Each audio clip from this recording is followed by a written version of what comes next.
let it roll. Okay. Thank you. Look, we can edit it. That's the nice thing about digital.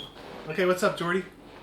Are the videos of these lectures and meditations, you put those all under the same YouTube channel, right? Correct. Yes. They're not on different channels? Nope, they're on the same one.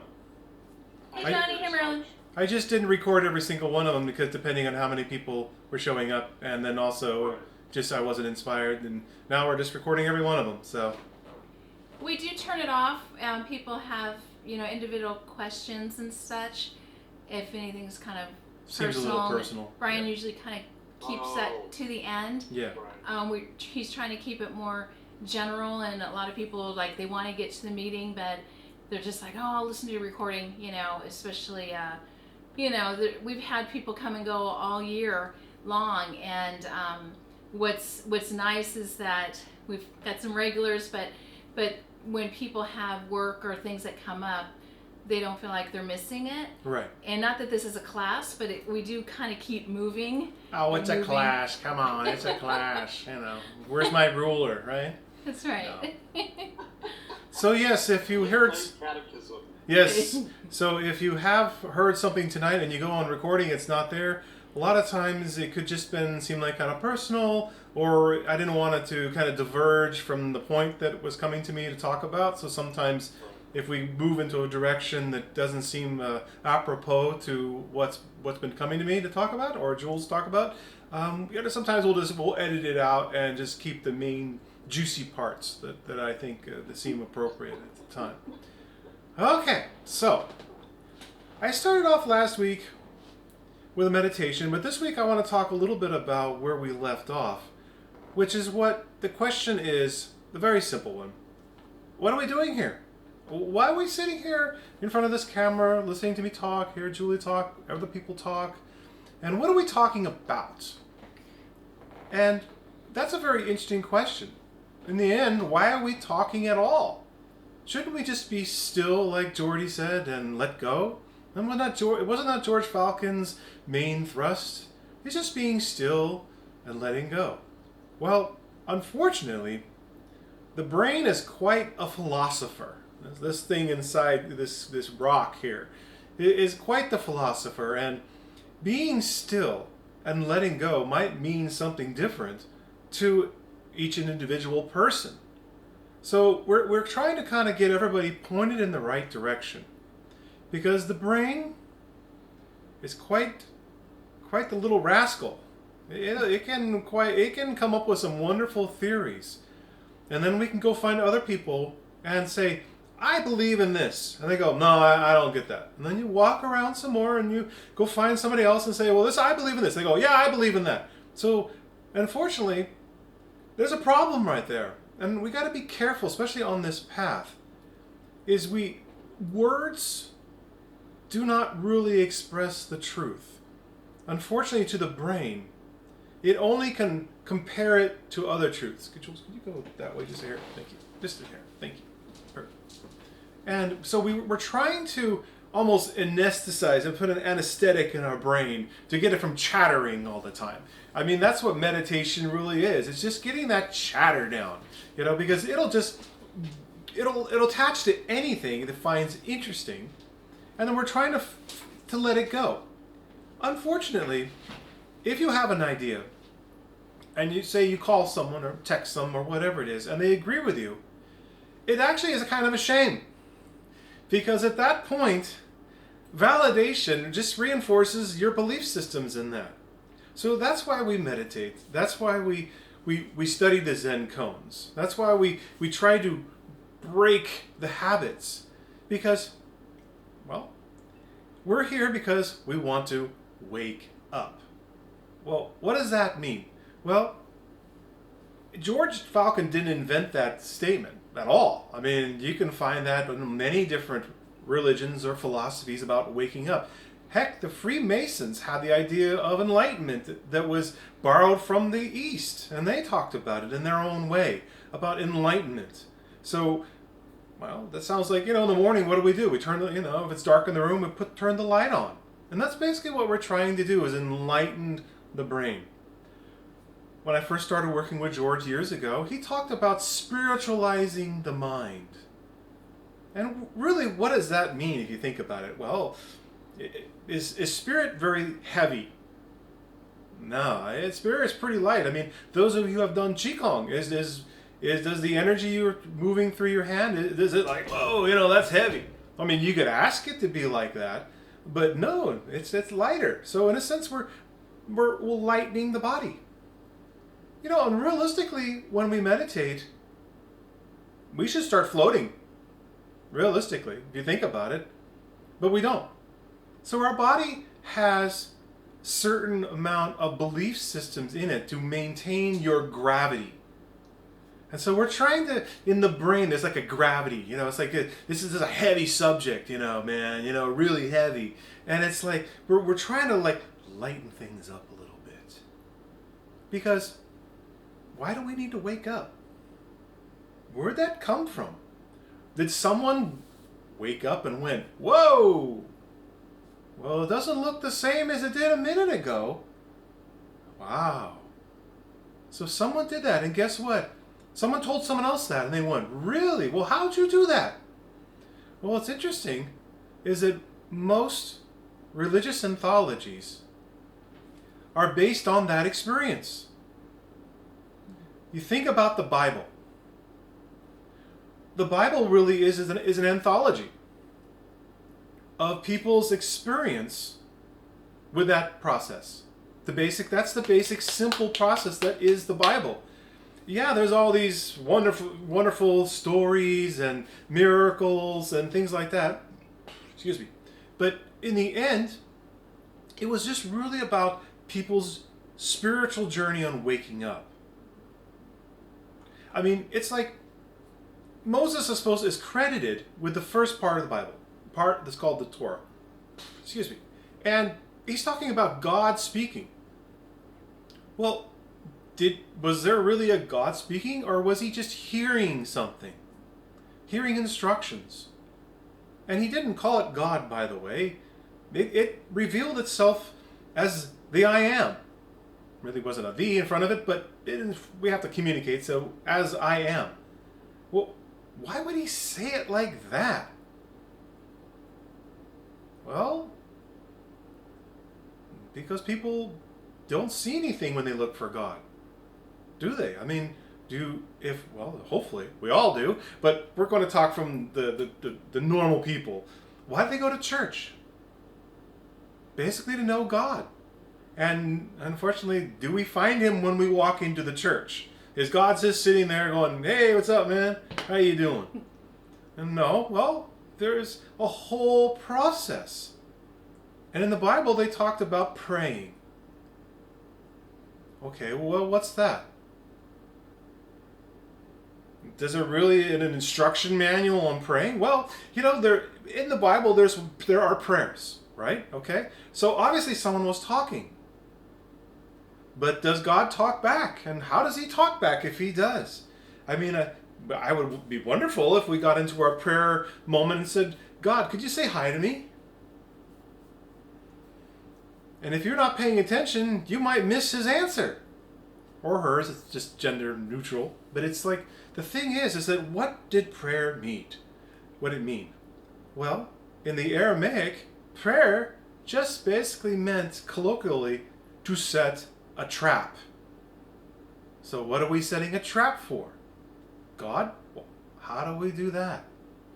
That's literally what it meant, to set a trap. Well, God, the highest frequency, the highest vibrating frequency there is no higher vibrating frequency. His language is silence. So realistically, what did this mean?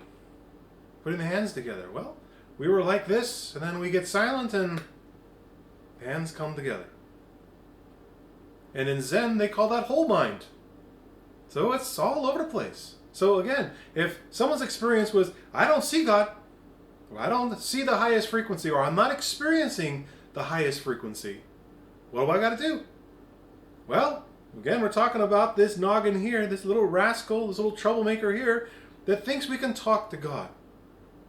Well, we can, but not through words.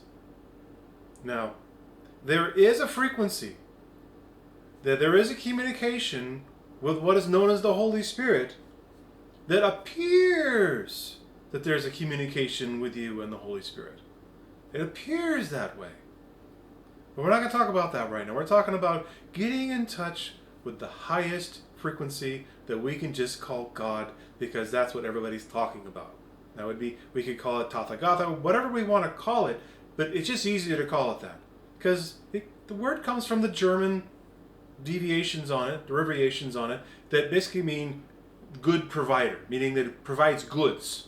I mean, that's what they were pointing at. It's like, okay, one day, I don't have any rice, I don't have any wheat, the livestock ran away, but then they all came back, and someone had retrieved them, brought the goods back. So that's basically like, oh, so that's where the term comes from, because the highest frequency, if you are coming from that frequency, all of your wants, desires, needs, whatever, will be instantly satisfied. Instantly. You don't believe me? Well, we could meditate and get in the light, and then wonder where all your problems went. I mean, when we get in the light, we go, God, that was awful. I didn't like that at all. Oh, man, I'm never doing that again. No, once we get in the light, what's the problem? We don't stay there. We come out of the meditation, and then we put our problems back on, and we put our desires back on, we put our, needs back on, our shoulds back on. No. No. Don't let it happen. Since we go into the light, we hear the tones, we feel the pressure. See if we can maintain that day to day, hour to hour, moment to moment. So that's prayer. Now, should we go all to the churches tonight and say, okay, you need to stop praying this way? Well, they'd probably get thrown out or something at that point, and all the doors would be locked. So we used to always say, when with the vulgar, speak like with vulgar. When with the learned, speak like the learned. So we're all learned people, so we can all talk like this. And sometimes we just forget, and, we have to remind each other, say, hey, okay. Julie's like, hey, stop that. All right, thank you. So, and that's all I'm here today to do, is I open myself to the Spirit, the highest frequency, and this is what comes to me to talk about, and that's all there is. We all have this ability, but some of us, it's like an authentic thing. When people say, oh, you're being authentic, it looks like the shoes fit. It's like the girls go out shopping for shoes, and we put on some big Doc Martens or something like that, and your friend goes, I don't know, that doesn't quite look like you. Okay, those shoes aren't real authentic. Oh, you put on some 6-inch stilettos. No. Oh, you find some Vans. Oh yeah, that's just you. And you're going, well, no, I think I'm a Doc Marten kind of girl. No, it just doesn't look right on you. So that's authenticity. There's a vibe that you have that fits. It's not about being emotional. It's about, what is it that does? What does it do? And unfortunately, the self is a terrible assessor of that. Because the self follows its desires, follows what it wants, follows survival. Now, Jordy earlier tonight asked me about the world. The world doesn't seem to be a real happy place right now, does it? It seems like, it swings one way. Oh yeah, here we go. And then it goes right back the other way. Whoa! And then someone else says, no, I like it better over here. No, I like it better over here. No, I like it better over here. I don't remember what. It goes back and forth, back and forth. Well, the Bible talks about this time. The Diamond Sitcher talks about this time. We have many, many ancient texts and things like that talk about this time period. And some people are saying hallelujah, and other people are going, whoa, we need to get control of the situation. And unfortunately, at this point, I wouldn't side with either one of them. I wouldn't side with either one of them. The ones that are saying hallelujah and the ones that are going, we need to control everything. Because realistically, right now, the self is losing power, control, whatever you want to call it, by the day, by the hour, by the minute. And guess what's going once the self decides to take a hike? And I'll just say Virgil at this point. Because remember, Virgil is the self, Annabelle is the subconscious. So we're going to be right back to the subconscious running everything, which is what we see. That's what we see. People, following their feelings. They call that authentic. Or being extra, whatever the term is these days. That they think that's them. Well, which them is that? Isn't that interesting? It's like, well, when you were 12, you never did that. Well, that was when I was 12. What changed? What declared you as a self? Oh, I do that. Oh, I don't like that. Oh, I love onions. No, I don't love onions. Oh, I love pizza. No, I don't love. But look at that. Is that the self? Yeah. You better believe it. And the best part about the self, so when you get into the light, what happened to the self? Where'd it go? So I guess it's not there. But did you disappear? Did your body or whatever disappear? No, it's still there. And that's the faith that we need to keep building as a race. And if people keep looking in the mirror, and I'm not saying there's anything wrong with that, but looking at the body self, or whatever you want to call it, looking in the mirror, and think that thing is going to last forever. What should we be working on? Should we be trying to fix our hair, be primping, or be like getting muscular or whatever it is? I mean, there's nothing wrong with that. But should we focus on that? Or should we be focusing on that lives forever? Colloquially speaking, basically saying it lives forever. Relative to self, it lives forever. Now, is that accurate based on what we are talking about here? Well, it's not wrong. It's just not accurate. And we have to start looking at everything like that. Everything. It's not that it's wrong, it's just not accurate. I mean absolutely everything that you ever have witnessed in your life. Whether you think it's right or wrong, it's just not accurate. And that way you can get yourself to stop looking in the mirror, stop trying to fix its hair, stop trying to lift weights, whatever, or make $1 billion, whatever it is. That right here, right now, you are free. And I'm not going to point at this thing. Right now I'm pointing up here. Just because from what we're looking at, there's nothing there. So you are free. Everything you see in front of you right now is not free. Everything. No, we could just... The best part about that is like, wow, okay, so none of this is me. Well, obviously, I never thought that lamp up there was me. But you know what? You projected it. There is no out there that yourself has not projected. Yourself. That's your projector. So whatever the beliefs the self has, good or bad, that's what is projected. But the best part about the whole thing, it's not you. And even greater, the higher you get your consciousness to go, you can change what's projected. I mean, that's been proven. I mean, we have what The Secret. Remember that? That was like years ago. What the bleep do we know? I mean, we ought to like bring up those old, little nuggets. Those are great, manifestation books because it gets the mind out of feeling powerless, feeling like a victim.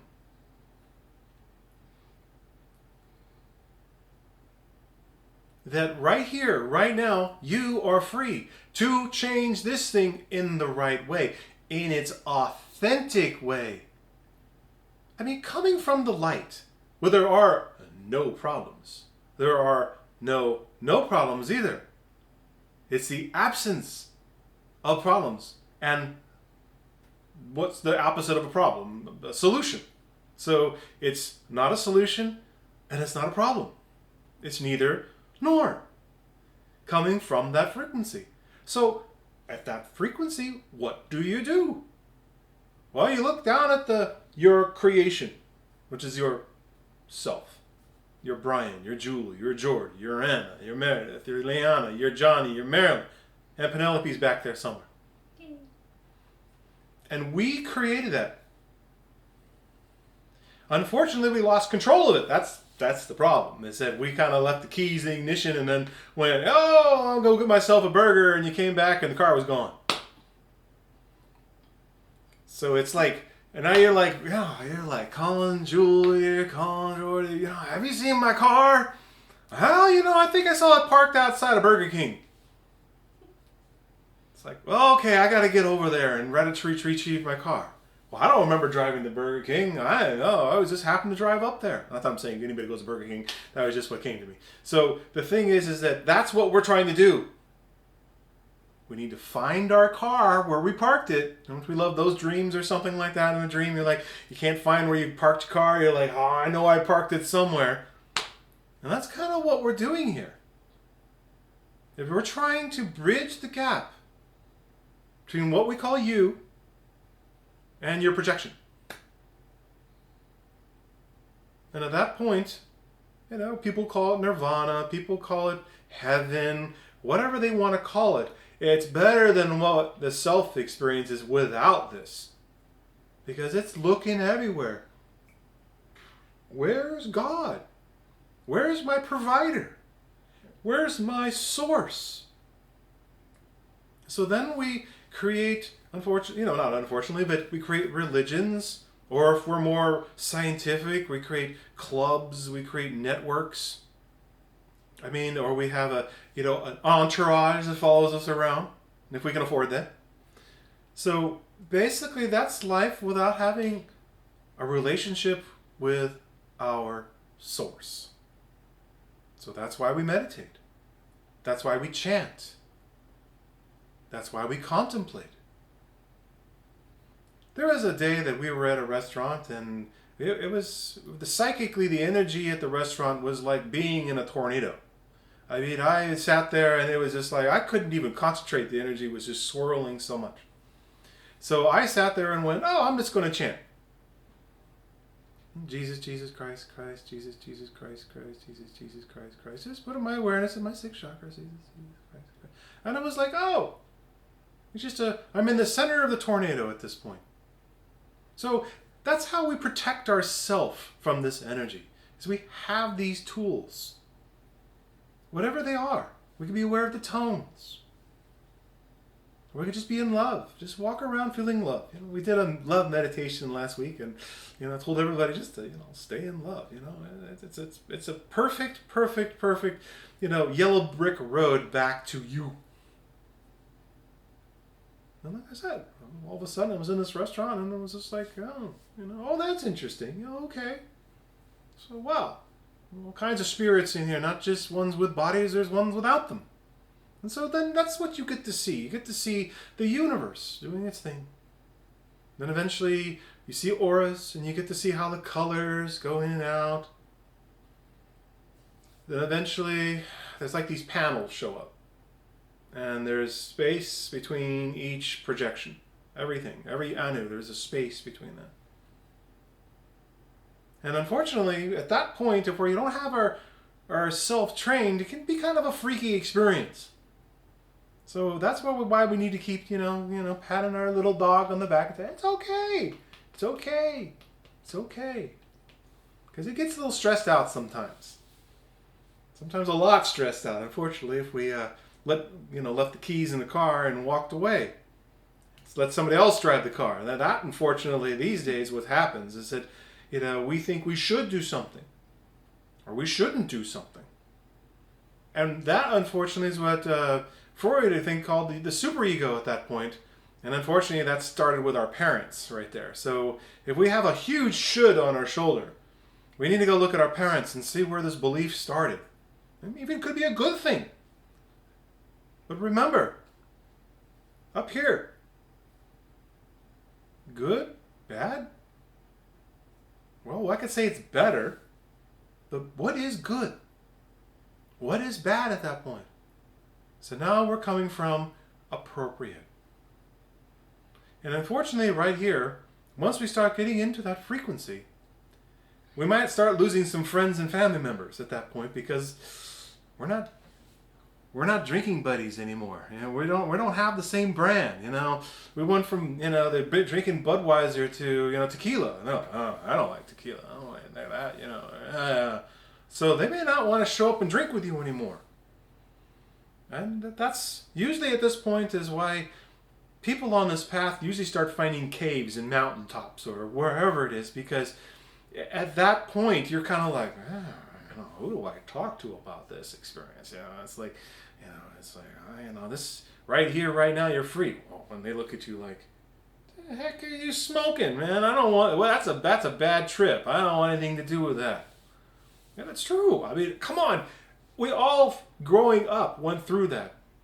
One week we had friends, and the next week we didn't. And then you had to go find a new group of friends because we had to go talk the same way. And that's why, I've tried to continue, me and Jules have tried to continue the same universal language, scientific language that George Falcon started. That's why we keep, did it start with him? No. Come on. You had Buddha, you had Krishna, you had Christ, you had Lao Tse, and then on others that probably never were written down. Just because they were coming from that frequency, they may not have been around anybody who wrote it down.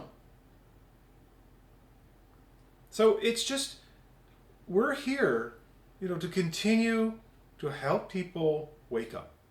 That's it.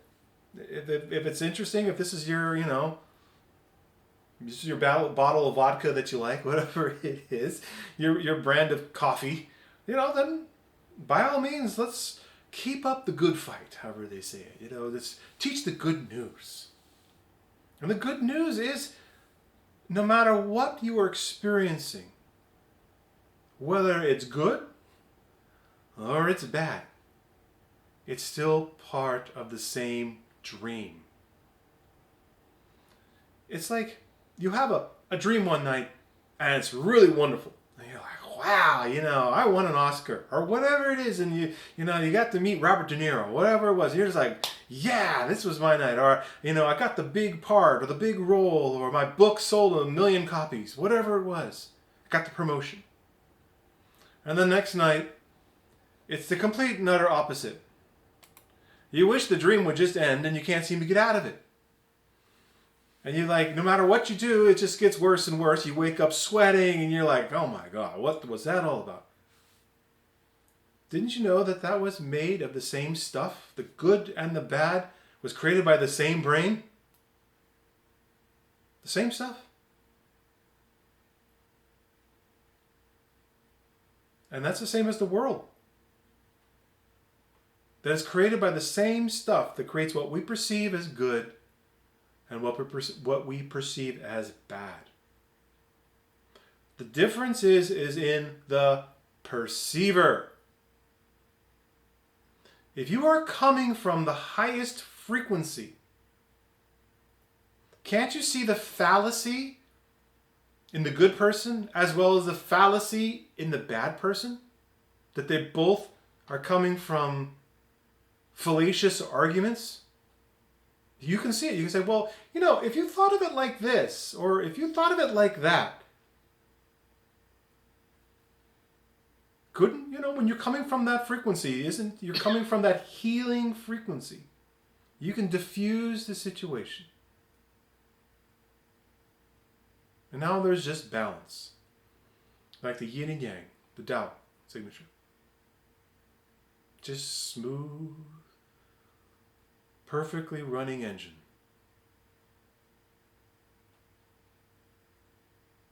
Now this is where we start and where we started. Like Jordy was saying, before anything, you were. After anything, you are. That there is never a change.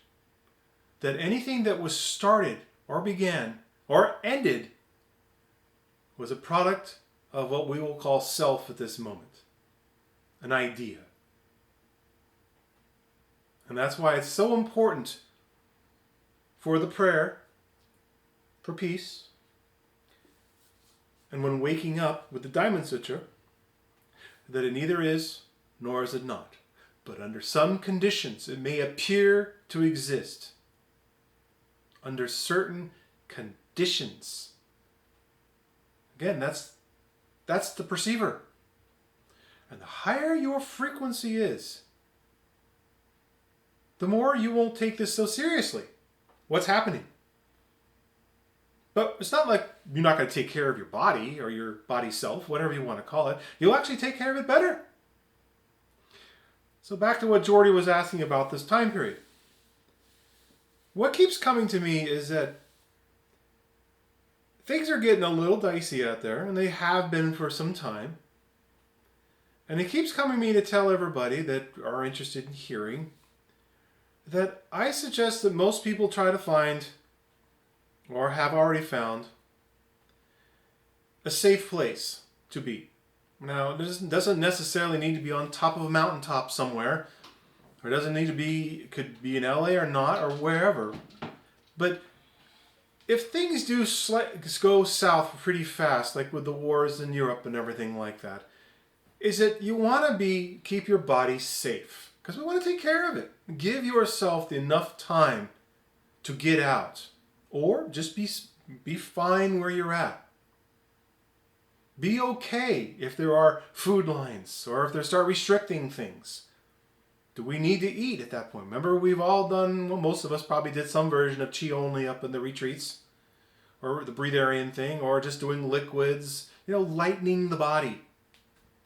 Qigong, yoga, meditation. Big, meditation. I highly recommend 5 times a day, even if it's just for 5 minutes.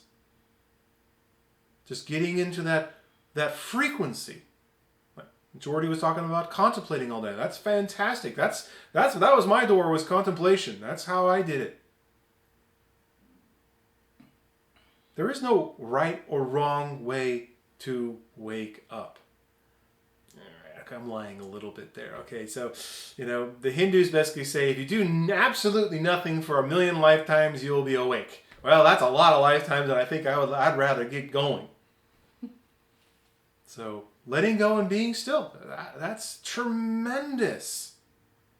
And don't forget, that you could treat your body to wonderful things. Treat your soul to wonderful things. Don't deprive it.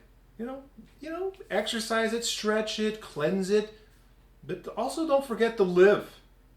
To let your soul, your body self, indulge ever so often. Because that's balance. Because remember, if we, what the Buddha said in the movie Little Buddha, he said that, when it came to the harp player, that if the string is too tight, it'll break. If it's too loose, it won't play. So it's balance, the middle path.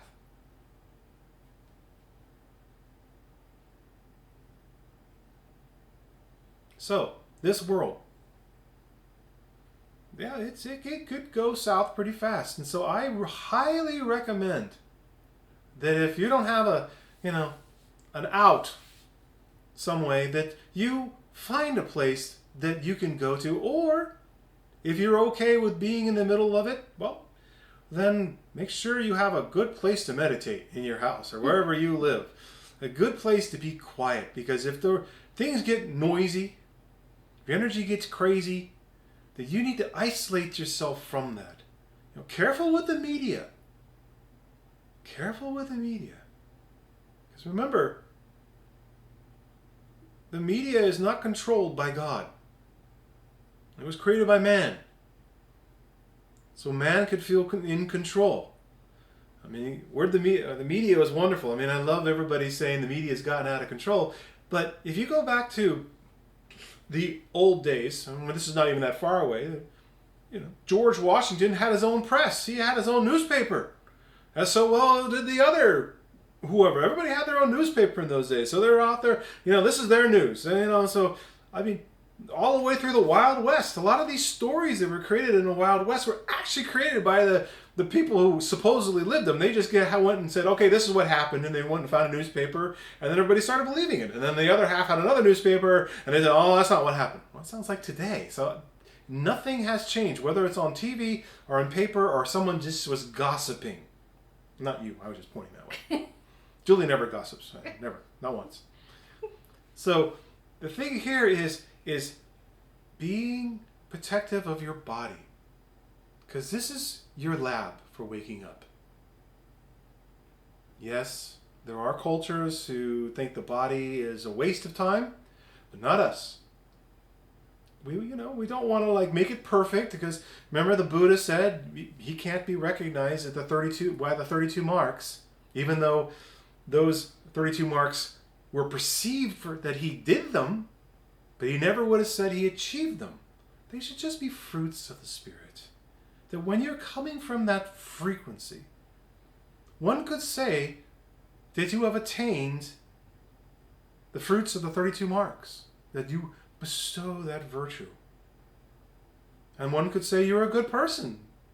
And, all of us would just laugh it off and say, oh, thank you very much. But inside you just thank the Father, thank the light, thank the source. Thank you. And as we go down this road, and I'm sure you guys have experienced it, sometimes it gets hard to, take credit for something. It's like you just kind of, it's fine. It needed to be done. Oh yeah, but we still thank you for doing it. And it just kind of happens. Something wonderful might just happen. And someone wants to give you credit, give you a medal, give you a bonus, and you're just like, oh, well, okay, Stuff the little check in your pocket and, don't even look at it and walk away. And that's just your life, because it was like Jesus said, I am the light. He was coming from that frequency. Now, realistically, did he really say it like that?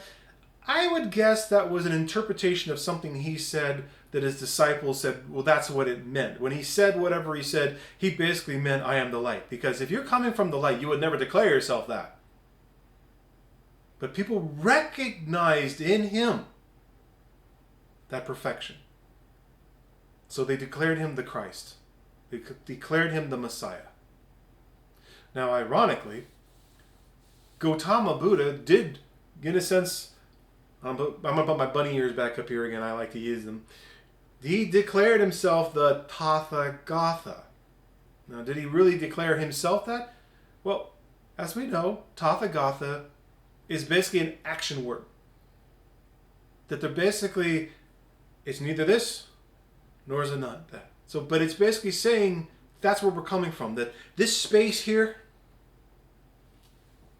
we can call that Buddha. You can call it that. It's not accurate. It's not wrong. But it's just not accurate. But that's where he was coming from. So basically he was always there. Always coming from that frequency. And he could say that all he saw was Buddhists. Because that's what he saw.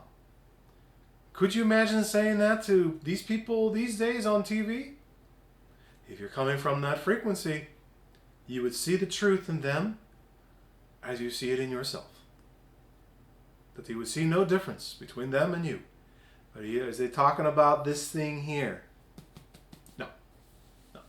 He'd more like be looking there. And then with psychic people, they would see, oh, I see the white. You have a white aura. blazing white aura with a beautiful halo. That points in the right direction as well. We'd say they're coming from the highest frequency, or pretty close to it. So if we see the world as solid, as it unyielding, and we feel like we have to move stuff around, we have to change it, then we're coming from the self. But if we see it as fluid, balancing itself, then we're not coming from the self. We'll just say that. So if we see auras, aware of the chi, see the light, hear the tones, well, we're not coming from the self. If we're in a state of love, we're sending love, then we're not in the self. But if we're trying to control something, think we should do something, think what's best for my neighbor, they should shut that dog up, whatever it is, well, then we're in the self. If there's a problem to be solved, well, we're in the self. I mean, that's the easiest way to look at it. If you're aware of a problem and you're thinking to be saved, well, maybe that too, needs to be fixed, well, guess what? Self-time. And and then you can get really tricky with it and go, oh, that person is selfing. Because it's really not a thing. We can say when we hear these terms, when we sense we're being manipulated, when we sense we're not getting any options, then that person is selfing. And we can say, okay, Matt's always trying to control me, so I know what chakra he's coming from. He's got a mixture of second and third. But then other times he's brilliant and it's like changing everything and whatever. Well, he's not selfing at that point. And it really could come down to very simple, basic principles, is that we're either selfing or we're not selfing. We either could be in consciousness or awareness. Because awareness is like the mirror. It only reflects what's in front of it. It does not judge, change it, manipulate it. Now, we may be inspired to do something, but it always has a different outcome when we follow that, doesn't it? Some balance amongst everybody. We made everybody balanced. They may not be happy, but we balanced the situation. We may even have healed it. So that's what we're doing here. That if you're aware of selfing, well, we're just in the wrong frequency. That's all. That's it. That's all it is. And if you are aware of selfing, well, actually, you're in a higher frequency than that. But for this conversation, we'll use it that way. If you are aware of selfing, well, you're on the right track. You've turned at the seat of consciousness at that point. And you can see what the self is doing. It could be a good self. It could be the greatest self ever. The most balanced self we could find. But it's still a self. And that's why, in the end, Gautama Buddha was telling his disciples that, well, we got chains of lead, and they got chains of gold. And when you came back and said that you achieved nirvana, you basically went and, exchanged your chains of lead and grabbed some chains of gold. Wow, they're prettier. Wow, look at that. But they're still chains. That we're looking for freedom. That you can go experience nirvana anytime you want and just come from there. Come from that frequency. Or one of its offsprings. Like love, tones, light, whatever it is. And bring it to the world. And allow it to move your bodhisattva. That's why he brought up the difference between Buddha did a bodhisattva and a real bodhisattva. And all of us are striving to become real bodhisattvas. Because the bodhisattva charged itself with liberating all sentient beings. But a real bodhisattva,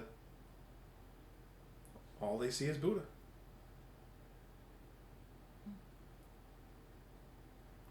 But something does happen. We're not rocks, we're not trees, we'll go around and help people, whatever that is. But it's kind of like this, and all of you have experienced it. I'm just here repeating things. It doesn't seem like such a big deal. It's like, okay, fine, I'll go, help move the refrigerator. And it's just like, we moved the refrigerator. But did it really matter if you moved it or not? No. But it kind of happened, and something seemed kind of enjoyable, and there it is. And life just becomes more balanced. And it doesn't mean right now that everything has to just go, wait, right. That'd be wonderful if it does. Come tell us what you did. We'd love to hear about it. But the thing is, at this point, we're just, trying to get the tree to stop waving in the breeze so much. It's like bang, bang, bang, which is what the human race is doing right now. That tree is like in a hurricane right now. It is blasting back and forth. And I would wager that both the left and the right, the Republicans and the Democrats, both believe to the bottom of their heart that they're both doing the right thing. And that's the problem, is that you have this huge disparity, but they both believe in their deepest hearts, in their beliefs, that they're doing the right thing. So at this point, what do we do at this point? Well, we could put people in the light. That's probably the safest thing to do. I mean, we try going over to the left, and we say, oh, I like this better, but then you start meeting people, and you're like, wow, they still have a survival agenda. They're still trying to survive over here on the left. All that control. That's all the left wants. It's like, get out, this, we want to, this over here. Okay, we're going to go over to the right. Okay, I don't know about these people. We're going over here to the right. And we start going, well, they just, trying to do the right thing, following principles. Except, I have this one big problem with the right. It's like, well, if you believe in God, and God's going to protect you, then why do you need war machines? Why do you need guns, bombs, and all that stuff? Although the left's starting to like that too. So it's like, the thing is all of a sudden they're both in survival at that point. So which one's better? Which one's worse? The left is like, oh, we can figure this out. Really? Has that worked out real well? Think about Socrates at that point. They didn't want to hear what he had to say. He had to drink some poison. Now he was supposed to be reasonable. I didn't like what he had to say. What's all this? You don't have to. What? You right here, right now. You are free crap. They had basically the same thing. Yeah, who's just talking about knowing? Yeah, that you should know everything. Why are you striving so hard? Not. What do you mean? The Greeks, we invented university, and learning, and philosophers. And he's like, you don't need any of that. They're like, you need to check out. And he was like, oh, okay. It didn't even faze him. Well, what does that tell you what frequency he was coming from? Unfortunately, on this path, being human can be a bit of a rough time. All the cleanses we gotta do, all the stretching we gotta do, you gotta listen to yet another person, tell you something. It's like, well, we're all here, all of us. And we're all getting faced in the right direction. Julie had said something the other day that I thought was quite insightful. Remember what you said about people? They gotta have to learn the hard way, unfortunately. They just sometimes gotta learn the hard way. You're right, they gotta learn. And you're just like, okay, it's like... Yes, George had talked about me reading the Diamond Sutra, and he'd be up there talking in the Raiders Stadium. Well, it was Raiders at the time, but it was at the time at the stadium. Doctors. Yeah, Dr. Wells, one of USC, one of them it was, and we were like, woo! Oh, well, look where we wound up. We're just on a little Zoom call. Well, it's because, people just got to learn the hard way. We're all going home. And I've said this before. Even the worst person on the planet right now is still going home. He may have a few extra waypoints he's going to have to stop at before he gets home, but he's going home. He has to, because that's where he started. Everyone started that right here, right now, you are free. Everyone. And then we started falling asleep. And some dropped farther than others. That just means it's a longer road home. Doesn't necessarily mean they won't make it, though. Because they have to. They have to. Everyone goes home. Now, what we're trying to do is have the nice, luxurious, limousine. You got the champagne or whatever you're into, or the wheatgrass shots, whatever you want in your limousine. And we just want to play the best music and take the scenic route home. It's like I want to have. So that's basically what we're doing. Instead of having to go through hell or wherever, we're just trying to make this ride home easier on us. That's what we're trying to do. Just balance our energies the best we can. Now, saying that, I'm being, inspired to talk about balance. Sometimes things just suck, okay? They just suck. I get that. They just suck. But if we could see that, suckingness, or whatever we want to call it in the verb, the perceived of the suckiness as part of the dream, then we could see it as something easier to let go of. That if you're feeling any pain, or feeling any suffering, or feeling frustration, that still is just the content of your awareness. And we just need to keep letting go, and letting go, and letting go, and letting go. Just release it from your body. That these are not your problems. These are not your problems. Give them to your source. Give them to your source. Whomever that is to you, the light, whatever, just give them up. These are not yours. We've collected them on the way because we thought we were supposed to. And unfortunately, that's a lie. And we're supposed to just let them go. So at that point, any questions for anybody before we do our meditation? Jordy's he's in the light over there. He's ready for it. No, we're ready to go on our end, guys. All righty. Yeah. You're most welcome. Okay.